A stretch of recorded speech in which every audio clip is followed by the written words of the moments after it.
Good evening, Tiger Sports fans, and welcome to the first episode of Tiger Sports Nation for the spring semester. I am Taylor Richardson, and this will be the first quarantine version of TSN because of, COVID things. But nevertheless, this past week was a very fun, action-packed week of DePauw sports, and we are going to get right into it. And starting with the number 7th ranked women's basketball team who played against Denison twice this past week. The first one being a 62-41 win over the Big Red on February 11th. After being down 33-34 with 3 minutes left to go in the third, the Tigers went on an 8-1 run to take a 41-35 lead into the fourth. DePauw would then go on a 19-2 run in the final quarter to pull away and secure their third win of the season. Emma Lemasters led all scorers with 17, with Haley Cange adding a double-double to her resume, and Maeve Somerville collecting 11 points as well.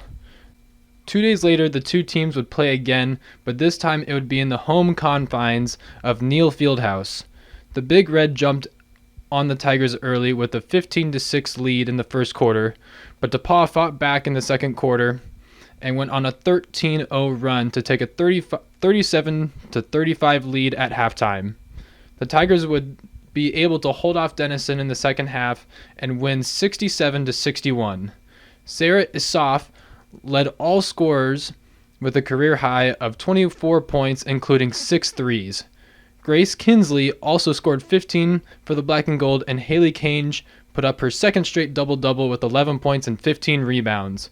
The Tigers moved to 4-0 on the season, and they play on the day this episode releases at 6 p.m. The men's and women's track and field teams were both in action at Wittenberg on the 13th. The men's team finished third with 42 points against Wittenberg and Wabash.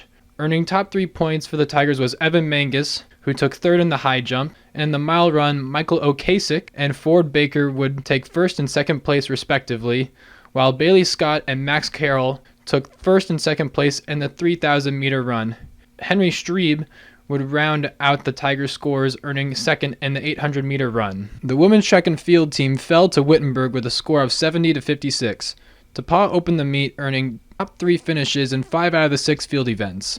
Charlotte Borland earned the top spot in the triple jump, while her teammate Erin Pash took first place in the high jump. Emma Steeman would also take first in the pole vaulting, and Pash would earn 2 more first place finishes in the 60-meter hurdles and the 400-meter dash. DePauw swept the 3,000-meter run with Rachel Cook coming in first, followed by Reagan Hogate and Maddie Perry finishing third, respectively. The Tigers would have a home meet on Friday against Century College and St. Mary of the Woods. Before we get into the women's swimming and diving meet, our assistant sports director, Drew Benton, got to do an interview with senior diver Katherine Douglas, who was named the NCAC Athlete of the Week for breaking her own school record for 11 dives and totaling 445.5 points in the Tigers' win over Rose-Hulman 2 weeks ago. Here's what she said about breaking her own record and what she is going to miss most about swimming and diving at DePauw. All right. So first off, what was it like breaking your own record last week against Rose-Hulman? Was that a cool moment for you?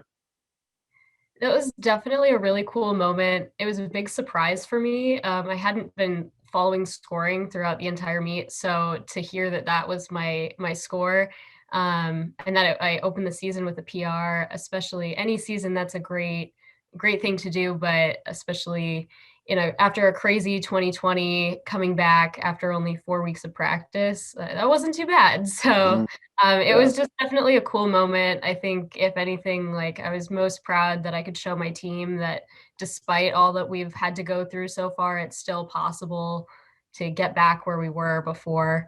So it had a new kind of significance than any other in the past. That's awesome. Would you say that was one of your favorite memories from your athletic career at DePauw? I would definitely say that whole meet in general was one of my favorite meets I've ever been a part of during my diving career, both collegiate and beforehand. Mhm. It was just such a great atmosphere to be with, and it was so cool. Like you could just feel the energy on the deck, not only like feeding into the meet that helped me do as well as I did, but it was just so much energy everywhere. There were so many great swims, and it was such a fun meet to be a part of. Mhm. So as we head closer to graduation, obviously this is you're a senior. This is your last season with DePauw. What are you going to miss most after you graduate in terms of both your career with swimming and diving and just being a student at DePauw? That's a really hard one. Yeah. There's a lot I'm gonna miss. I think especially on the team, I've got to give it to the other seniors. These past 4 years have been absolutely crazy, and I can't imagine taking on the next steps in life without them. So I think I'm gonna miss the dynamic that we've had as a senior class, like getting together and doing dinners or trying to stay together, like catching up even when we were all virtual all over the country.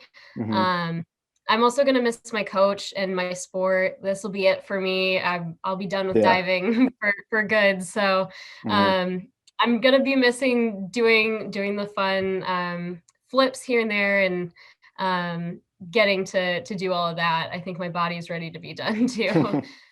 Thank you, Katherine, for doing that interview with us.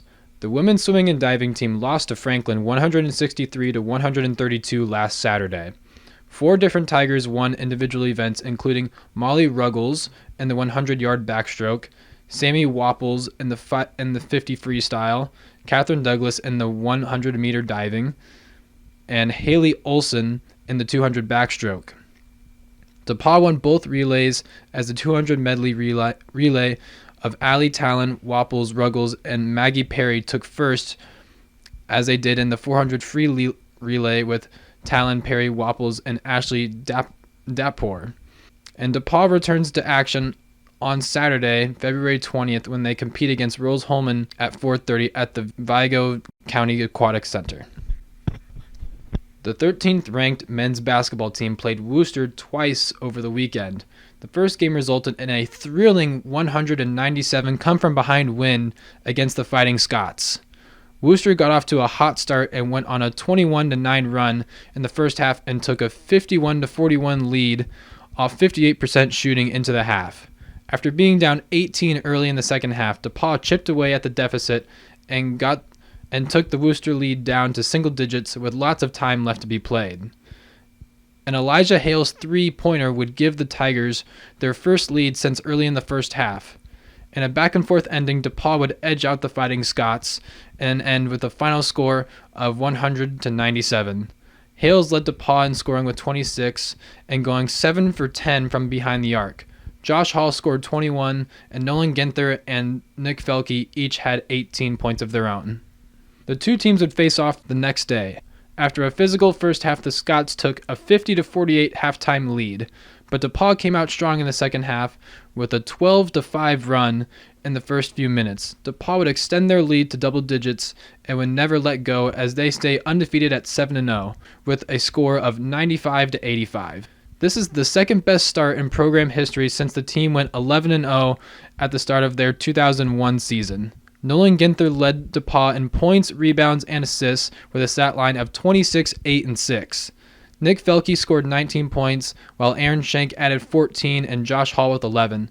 The Tigers traveled to Denison the day that this episode is released, and the tip-off is at 6 p.m.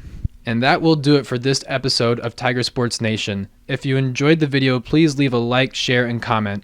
Tune in to next week's episode at the same time. I'm Taylor Richardson, and as always, roll Tigs!